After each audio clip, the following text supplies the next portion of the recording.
I think the timing for this event could not have been better. This is just a few days after the publication by the United States of their new national security strategy, which emphasized, among other things, that Europe should take, and I quote, primary responsibility for its own defense, which is really not a huge surprise for the experts here, and fair enough.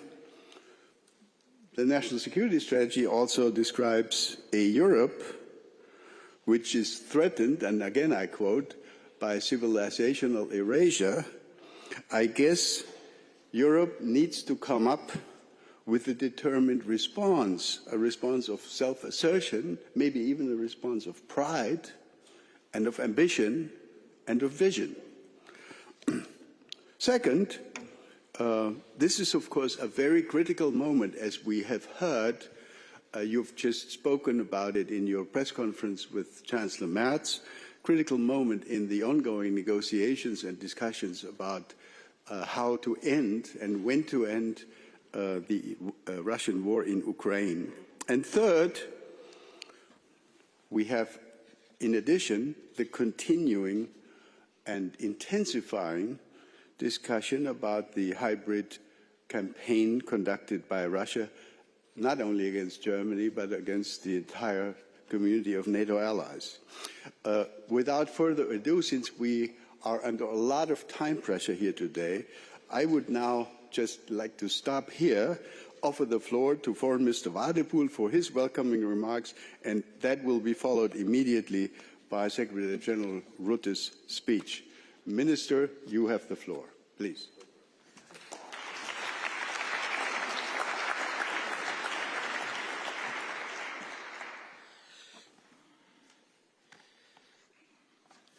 So,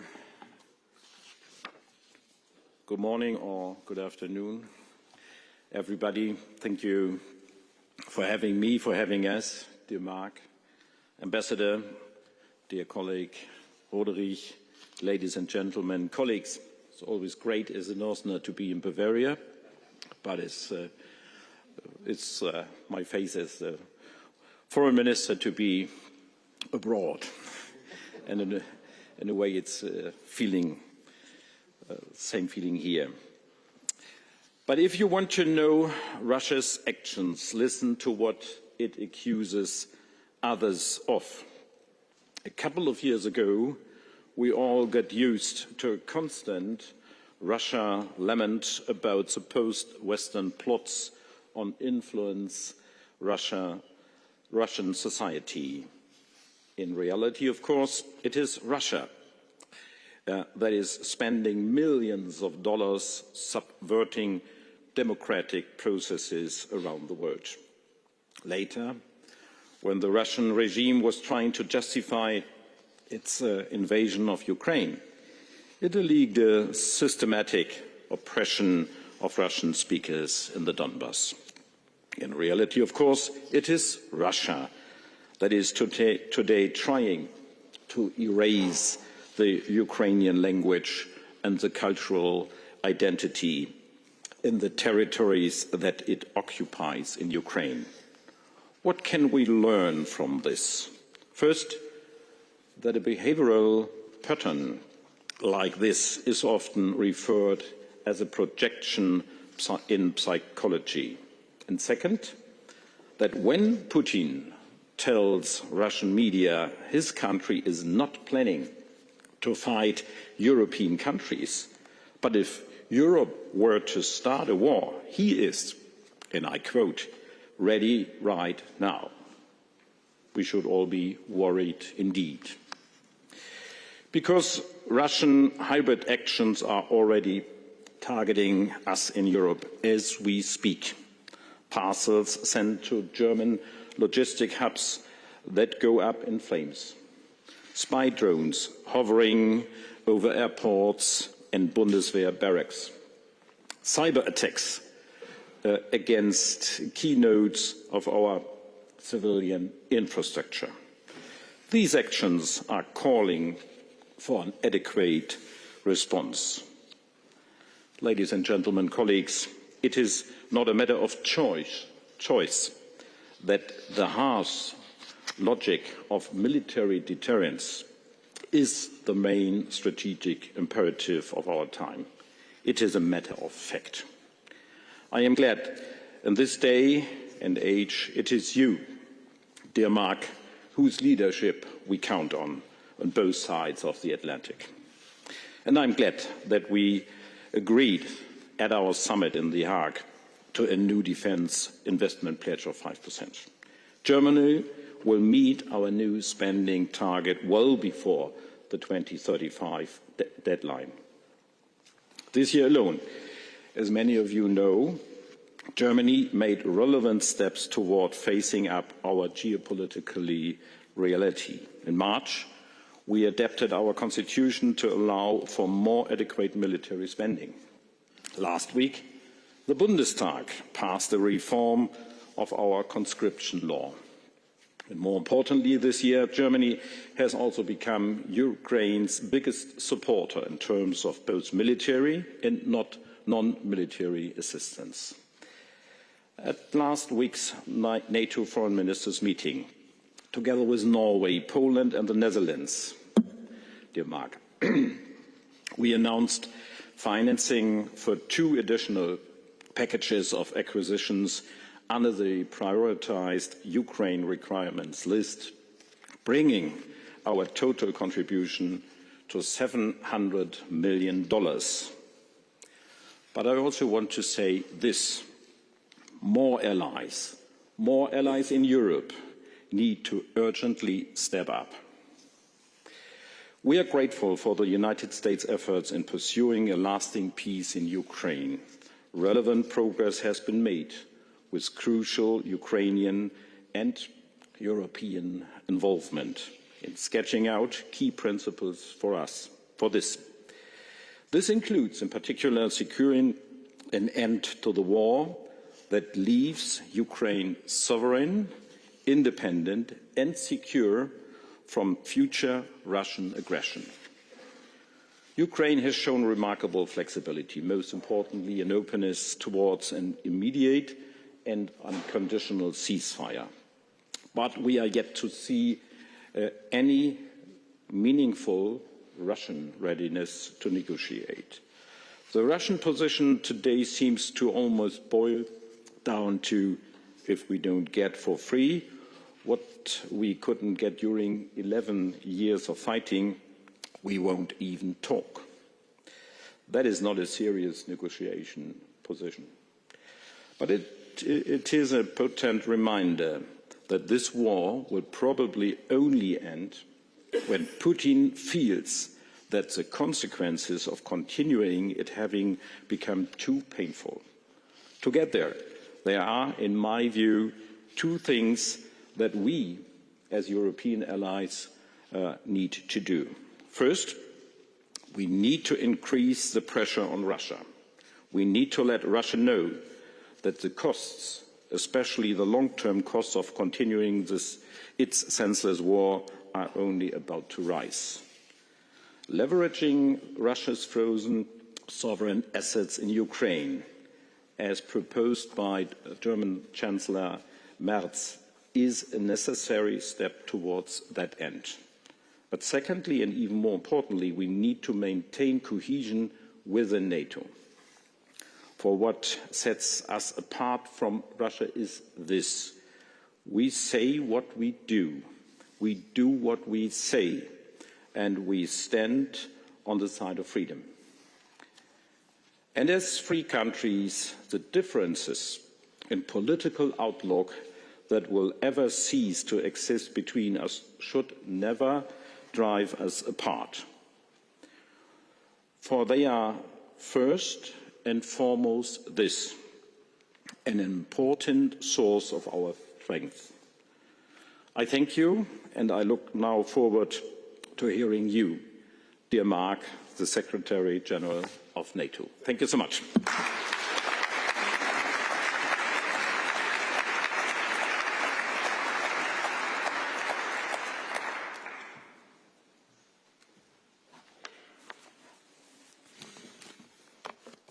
Well, dear Johan, dear Detlef, Dear Wolfgang, good afternoon, and of course, good afternoon to all of you, and thank you for the warm welcome. It is always good to be in Berlin.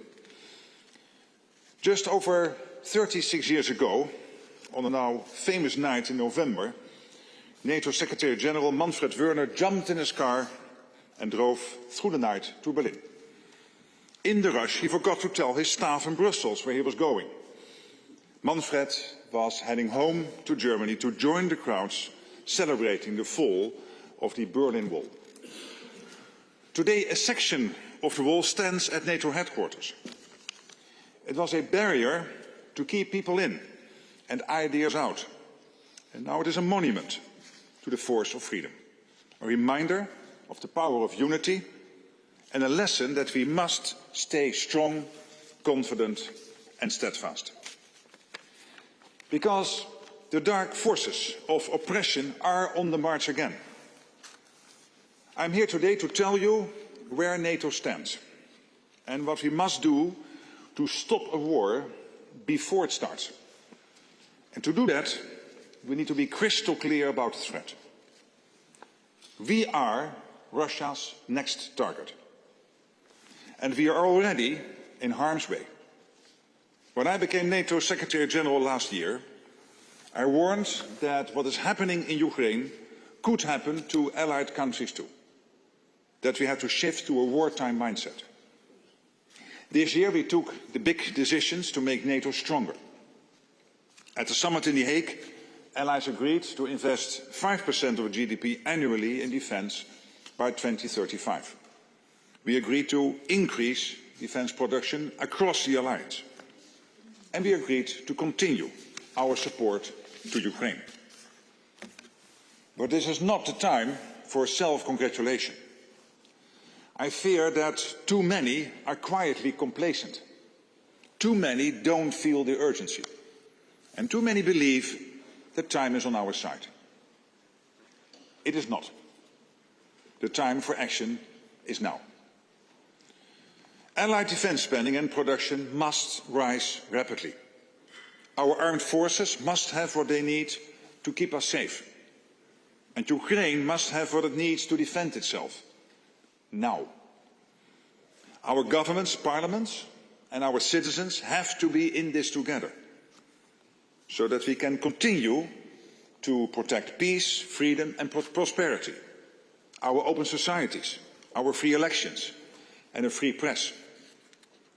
We must all accept that we must act to defend our way of life now. Because this year, Russia has become even more brazen, reckless and ruthless towards NATO and towards Ukraine.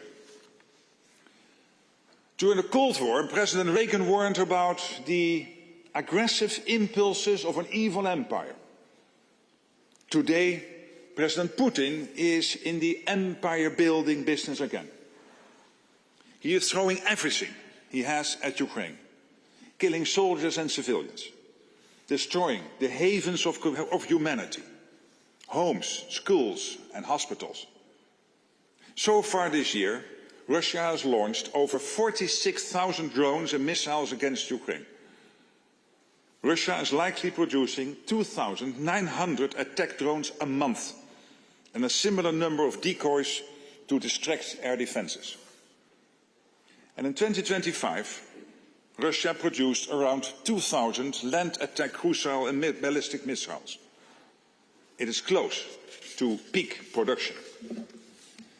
And while Putin is trying to destroy Ukraine, he is also devastating his own country. There have been over 1.1 million Russian casualties since he began his war in 2022. And this year, Russia has lost, on average, 1,200 troops a day.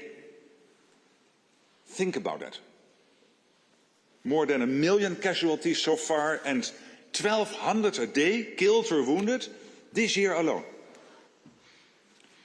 Putin is paying for his pride with the blood of his own people. And if he is prepared to sacrifice ordinary Russians in this way, what is he prepared to do to us?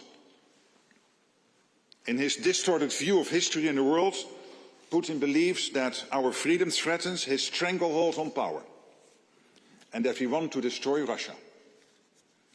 Putin is doing a good job of that all by himself. Russia's economy is now geared to wage war, not to make its people prosperous. Russia is spending nearly 40% of its budget on aggression, and around 70% of all machine tools in Russia are used in military production. Taxes are going up, inflation has skyrocketed, and petrol is rationed. Putin's next presidential campaign slogan should be "Make Russia weak again." Not that he is troubled by free and fair elections, of course. And how is Putin able to continue his war against Ukraine? The answer is China. China is Russia's lifeline. China wants to prevent its ally from losing in Ukraine. Without China's support, Russia could not continue to wage this war. For example, about 80% of critical electronic components in Russian drones and other systems are made in China. So when civilians die in Kiev or Kharkiv, Chinese technology is often inside the weapons that kill them. And let's not forget that Russia also relies on North Korea and Iran in its fight against freedom, with ammunition and military equipment. So far, Putin has only played the peacemaker when it suits him, to buy time to continue his war.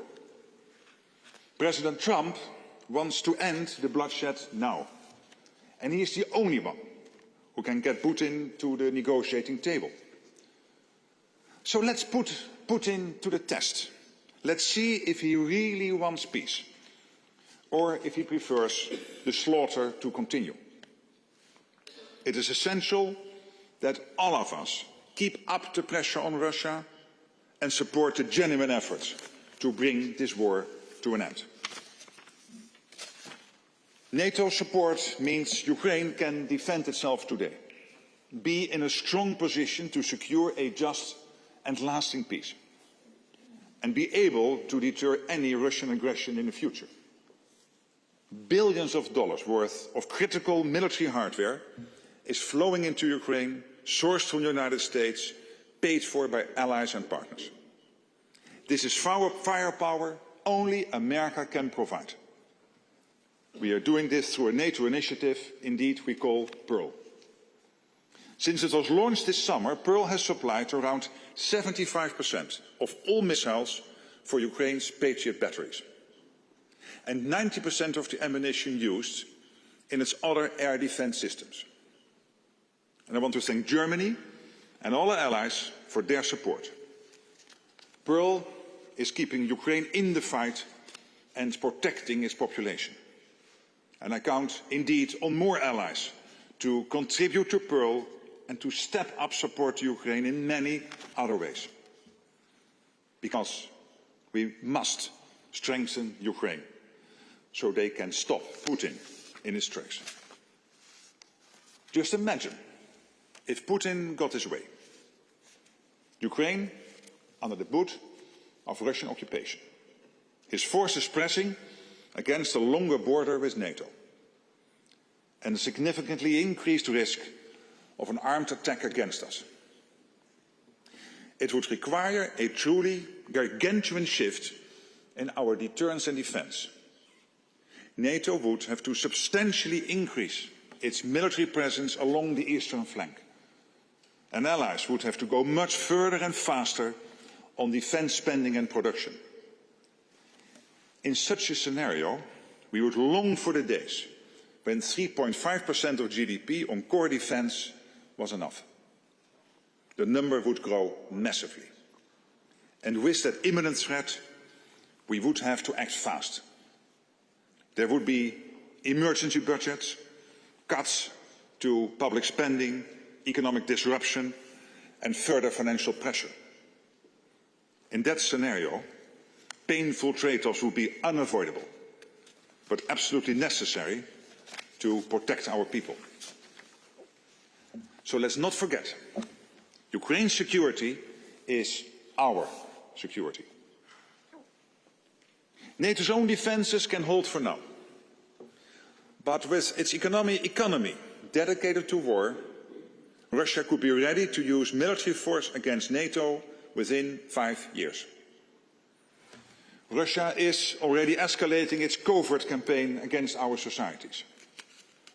Russia's list of targets for sabotage is not limited to critical infrastructure, the defence industry and military facilities. There have been attacks on commercial warehouses and shopping centres, and explosives hidden in parcels. And Poland is now investigating sabotage against its railway network. This year we have seen reckless airspace violations by Russia, whether it is drones over Poland and Romania or fighter jets over Estonia. Such incidents put lives in danger and raise the risk of escalation.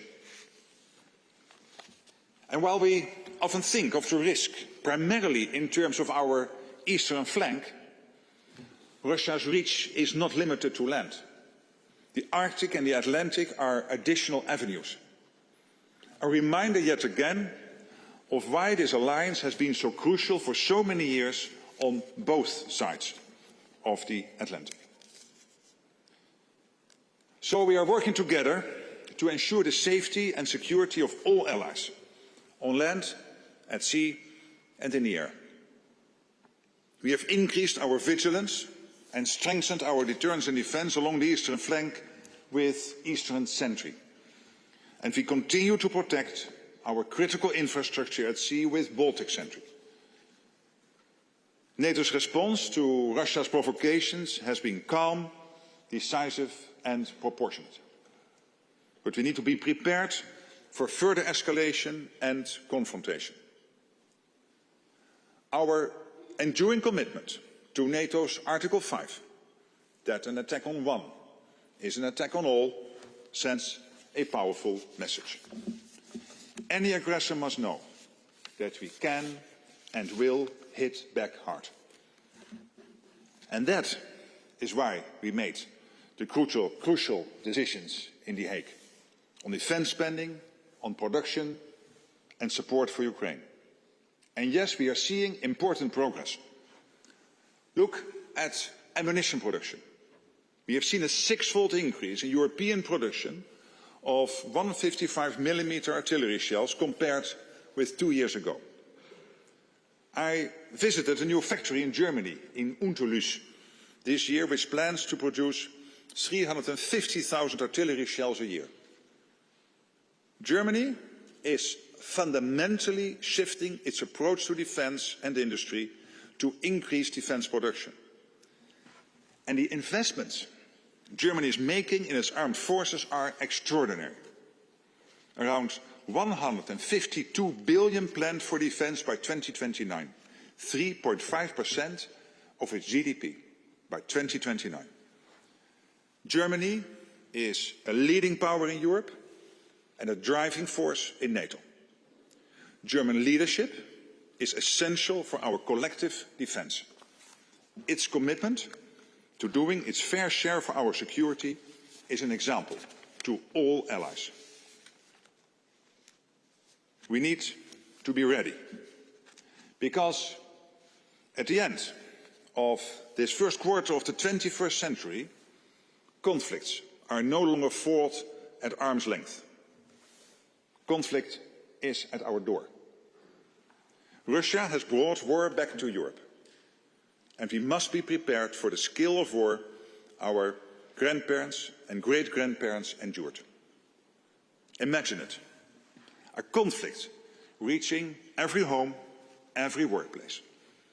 Destruction, mass mobilization, millions displaced, widespread suffering and extreme losses. It is a terrible thought. But if we deliver on our commitments, this is a tragedy we can prevent.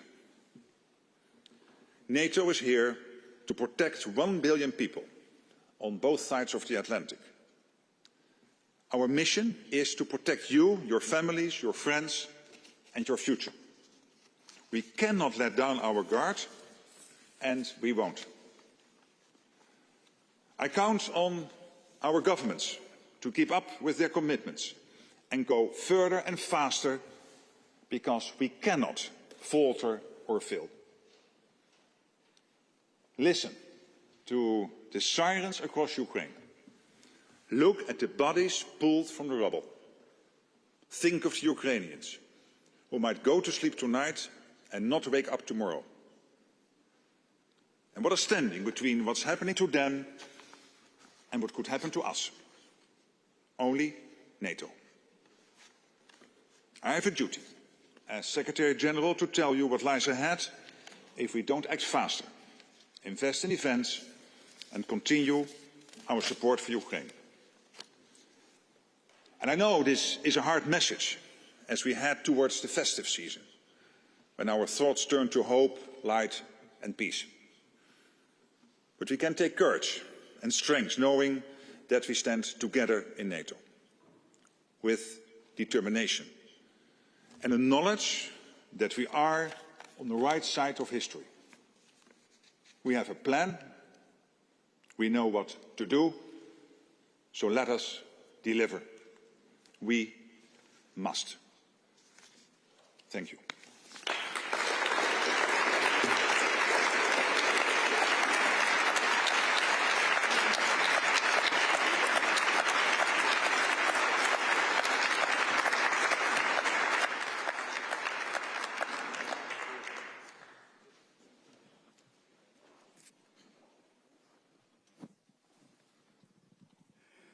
Thank you. Thank you so much, Secretary General. Great speech, if I may say. We don't have a lot of time. We have approximately, because Secretary General has an important follow-on meeting, we have approximately 20 minutes. So if you have a good question to ask, let me know. But let me use my privilege of sitting up here by asking the first question of both of you. Everybody knows, as has been said publicly, that we have entered what appears to be a critical moment in the negotiations about how to end and when to end the Ukraine war. I'd really like to have your view and your view also, Foreign Minister. How close are we? Do you really believe that there is, you've expressed some skepticism in your remarks, that there is a willingness by the Russian side to sign a quote-unquote deal? How close are we? Some people have told me that it might be possible to get something done before Christmas. Well, how wonderful would that be? Is that an illusion? Please.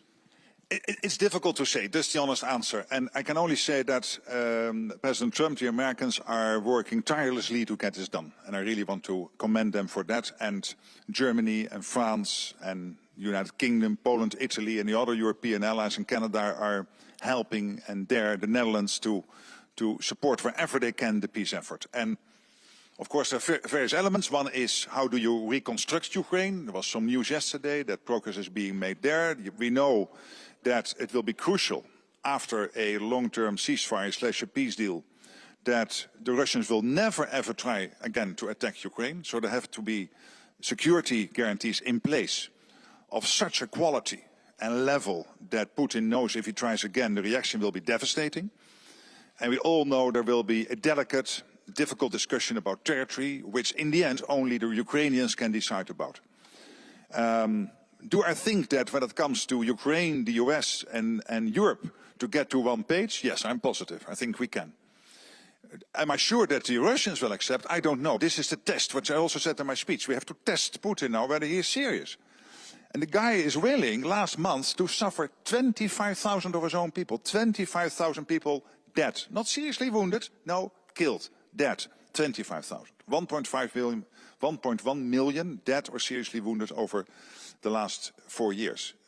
So let's see whether he is getting to a point where he thinks that this is unsufferable for him and his people, and that he wants to make a deal. But that's, of course, the big test coming up. I would only add 2 points. The first one is, we will only get Putin to that very point if it is absolutely clear that we, as Europeans, and of course the United States as well, are with the Ukraine, will support Ukraine, that we will be able, especially in the European Council in the next week, to make it possible to make use of the Russian sovereign assets. That's where the German government is working for. This is a proposal of Chancellor Merz, and we are slightly optimistic to get it through. This is absolutely our target, and Putin has to know, whatever happens, he may be ready for an agreement or not. We will be supporting Ukraine, defending the sovereignty of Ukraine, and be with the people there. Secondly, of course, everybody would expect, Ambassador, to have an agreement before Christmas. That would be really great, the best Christmas gift for everybody, especially for the suffering people in Ukraine. But it has to be a sustainable solution. So if you look back into German history, it's always not so easy to compare the very historical situation. But we know from the situation after the Second World War how it was ended, with, of course, the military saying, okay, the weak politicians agreed to a peace treaty, which was not necessary at that very point, and that was always a burden for the Weimar Republic here in Germany. So we have to have that in mind, and that was also a point I made in Beijing with my colleague Wang Yi in these days, because he also asked me, why not making an agreement, why not handing over Donetsk to Russia? We, as Europeans, know what it means to have a peace deal which is acceptable and bearable for the people in Ukraine, and which, in a way, also is part of the guarantees we all need for the future, not to be faced with a new Russian aggression in the future. All right, thank you very much. Since we're here, three men on the stage, I'll go to a lady first. There is a lady who's raising her arm. Let's go to that lady first. Anja Wielaschek, international editor at Tagesspiegel. Secretary General, both you and Minister Wadefuhl have stressed the value of unity, that cohesion, both within the EU and NATO, is our strength. However, we've seen the 28-point plan that tried to formulate commitments to third parties and NATO about NATO's future. We've seen communication coming out of Washington saying that NATO's capabilities in Europe should be served within a very steep timeline. How do you convince someone who does not see value in unity and cooperation of just that aim? And maybe as a plan B, do you see a future for a NATO where the US is explicitly or implicitly withdrawn, a European or other coalition of the willing within NATO? To your second question, no. I don't see that. I think it is crucial that we keep the transatlantic bond as strong as it is today, and it is very strong. When you look at the national security strategy the US brought out, I know there was a lot of talk, of course, in European capitals, but look at what it's actually saying. Complete commitment to European security, complete commitment to NATO, and a complete commitment to the fact that we can only defend the Euro-Atlantic area if we stick together. And yes, there's a lot you can discuss about, but this is at the core there. When you take President Trump, when he was in his first term and now in his second term, he has been extremely clear that he is totally committed to NATO, having one big irritant, the fact that Germany, the Netherlands and many other countries were not even getting to the old 2%, let alone spending what he is spending, 3.5%. And now in The Hague, we have dealt with this. We decided to move to the 3.5%, equalize with the US. I think it is his biggest foreign policy success when it comes to the Euro-Atlantic area. And not only because we want to equalize with the US, but because we need to spend this money to keep ourselves safe from the Russians. And also taking a careful look at the Chinese military build-up taking place today. And Europe is now stepping up. Germany is leading that whole phase of stepping up with the defense spending here. Germany's presence in Baltic Century, Eastern Century, the coalition of the willing. where Germany and the UK and France and others are working together to agree on what is necessary to keep Ukraine safe post a peace deal, and of course Pearl, so the money needed to buy from America to give the essential weapons to Ukraine. Again, Germany taking the lead. So Europe is stepping up, Germany taking the lead there, but many others also absolutely stepping up, including the Netherlands, the Scandinavians, the Baltics, and of course Poland and many others. So we are in a much better place. So I'm absolutely convinced this alliance is there to stay, and it is crucial. Also in the US interest, because you cannot defend the US without an Arctic which is defended. And for the Arctic you need NATO. You cannot defend the US without a safe Atlantic. And you need NATO to keep the Atlantic safe. Look at the nuclear submarines the Russians have who might want to sail towards the US coasts. And you cannot keep the US safe without a safe Europe. And the Americans know this. All the senior policy makers from the White House down to the State Department, the Pentagon, they all know this. And they all agree with this. Great. If you ask a question, please identify yourself and please make sure we know whether you address the question to both speakers or only to one of them. Let's go to Matthias Gebauer first, and then we'll go to this side of the aisle. Hi, it's Matthias Gebauer, German magazine Der Spiegel. Mr. Rutte, I have one question. You very much underlined the ongoing and permanent threat Russia poses to Europe, but you also mentioned right now that Russia is also a threat to the US. On the other hand, in the just very recent national security strategy the White House put out, Russia is not even named as a threat. It's quite the opposite. It's named as we want stabilize the relations towards Russia, which is a stark contrast also to the communique of the Hague summit, where Russia is mentioned as the main threat to NATO. How, as NATO Secretary General, how do you want to align these two views? And did you already talk to President Trump about the contents of the national security strategy and this very opposing lines towards Russia? Well, again, let me tell you what I'm in all my discussions with the United States when it comes to NATO, when it comes to the defense of the US itself and the collective defense of the Euro-Atlantic. And I don't want to repeat the previous question because we do not have so much time, but let me refer to my reaction to the previous question. I think there's the evidence that the US is not in NATO only because they didn't want to repeat the mistake after the Second World War, after the First World War, of not being involved. They are in NATO because it is providing them with the direct security they need for their future. And it has to do, of course, with Europe. And that's clear in the NSS, in this national security strategy, that they're completely committed to the European security, NATO security, and working together.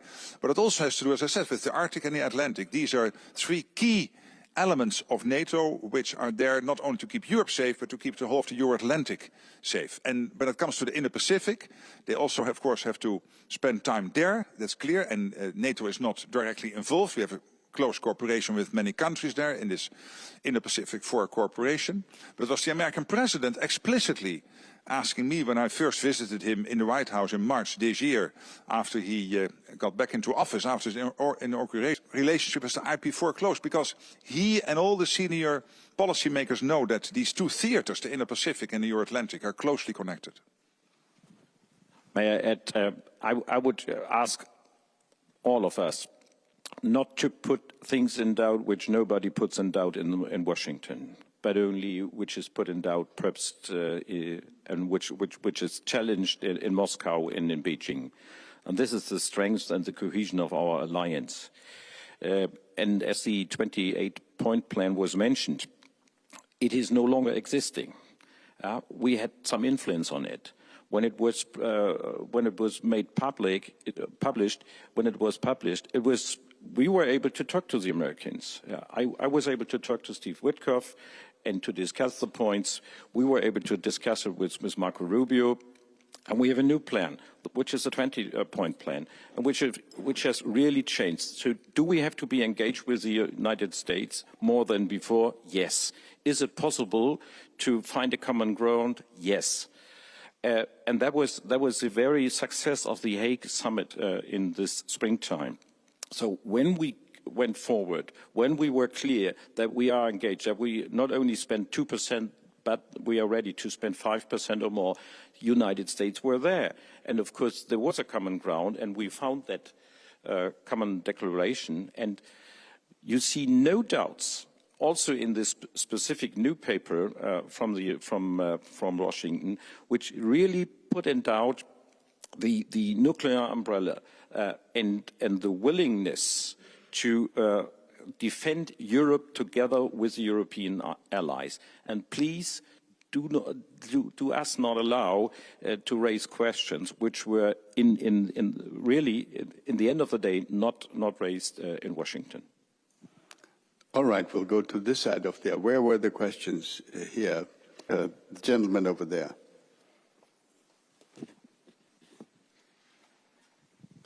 Jan Dombinski, Polish ambassador to Berlin. One question to Secretary General. In all this discussion about security guarantees for Ukraine, I've nothing found about reduction of Russian military presence on our borders. Is it a part of a discussion? Because this would be the best security guarantee for Ukraine, the militarization of Crimea or of occupied territories at least, to reduce the Russian presence against Ukraine and against us. Ambassador, I understand the question. Of course, I am aware of various stages of all the discussions, so I cannot go into all the details. But what I was talking about was primarily focusing on making sure that whatever the military power of the Russians, and at this moment that's considerable given their extreme investments now in defense, total defense budget $200 billion, and with their purchasing power, that's about the same as the whole of European NATO is spending on defense in terms of purchasing power.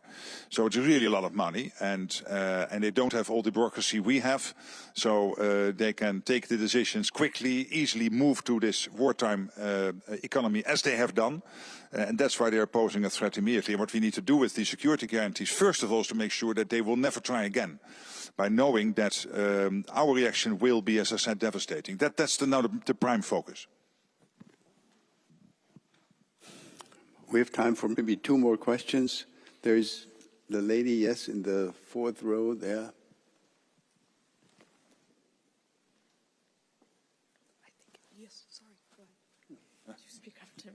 Sorry, my name is Anne Hood-Herkes. I'm the chair of the Königswinter organization. My question is addressed to both gentlemen. In your brilliant speech, Secretary General, you referenced the fall down of the Berlin Wall. And I remember when I was a young diplomat, we drew extraordinary insights from the fragility both of the Eastern European, and I apologize about this to our European friends, and Russia and the Soviet Union in particular. Question. To what degree, in your strategic foresight and insights, does intelligence knowledge, and I'm aware you cannot share everything here, play a role about the actual fragility, potential fragility of the current Kremlin regime? And how does that weigh, if it does, Foreign Minister, how does that weigh in your defense strategy? Thank you. Yes, of course, you already gave a part of the answer yourself, that it's a bit difficult to get too much into that, but let me just more generally react that I was 14 years Prime Minister of the Netherlands, and I had a lot of dealings with Putin before he invaded Crimea, and then after Crimea because of MH17, the downing of the Malaysian airplane where 298 people died. And I had a lot of calls with Putin then and met him later in G20 meetings on that subject. And I've stopped a long time ago to guess what's up in his head. I look at the facts. And the fact that you have a dictator willing to sacrifice 1.1 million of your own people. Take Pokrovsk. We are all now intimately aware of the geography of Ukraine. We all know what Pokrovsk is in Donbass, in Donetsk. And that small city of 60,000 people, they started the onslaught on that city in the summer of 2024. It is now the end of 2025. They still have not captured it. And in the meantime, on this front line, they are losing, last month, 25,000 people getting killed. If you have a dictator willing to do this, because you have this crazy idea of some historical whatever he has, then you have to be very careful. And we have to stand ready. And that's why it is crucial that the biggest economy in Europe, and that is Germany, with its enormous power, has decided already under Scholz with the Zeitenwende, and then with Chancellor when this government was formed in March, even before the government was formed, under the leadership of now Chancellor Merz, to make this extraordinary investment in this defense. It is crucial. Please, I know also in Germany some people are questioning, do we really need to do this? Yes. If you love the German language and you do not want to speak Russian, it is crucial. It is a sine qua non, because otherwise this guy will not stop with Ukraine. That's, I think, what we have to be very watchful of. I could only add there are some more good reasons, but only to speak German. We'll have to speak German. But yes, I know that. But let me please, only perhaps one consideration. We do see that our sanctions are in place and that they have effects on the Russian economy. And of course, it works. Nobody knows exactly and could define what it means for the decision-making process of Mr. Putin and his comrades. Okay, but it works on the ground, and I would only encourage all of us to go consequently alongside with this way forward, because sanctions are the only, besides the military support for Ukraine, are really pressuring Russia, and in the end of the day, of course, it will play a role in his last decision. We have time for one last question. Jana, over there. Jana Pugliarin, European Council on Foreign Relations. Just one quick question coming back to the U.S. national security strategy. There is a passage in there saying that the U.S. wants to rebalance strategic stability in Europe. Coming back also to the nuclear aspect, how do you interpret this? What does that mean? What is the U.S. thinking behind rebalancing strategic stability with the Russians in Europe?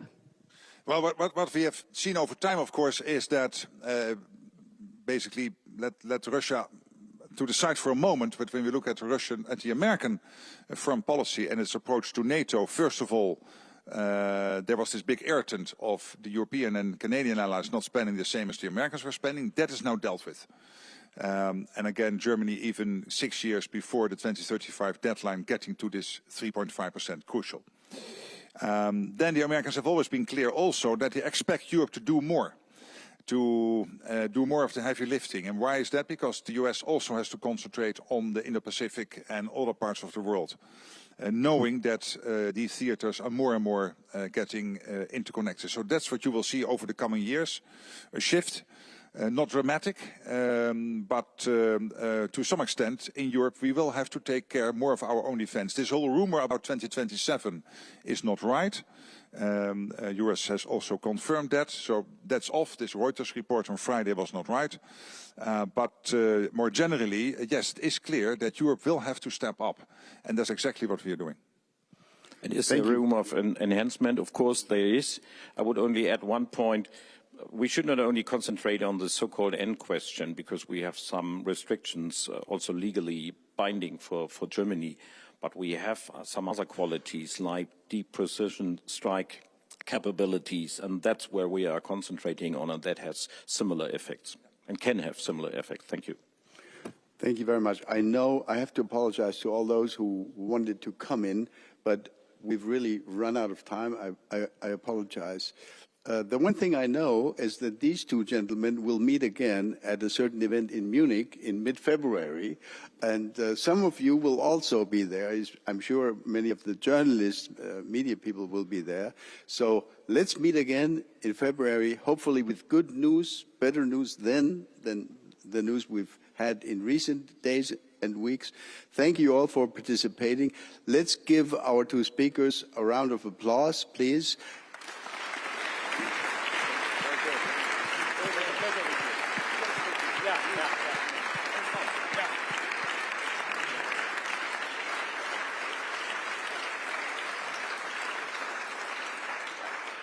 And I think our Bavarian hosts are kind enough to invite us to a glass or something to eat downstairs. Thank you very much.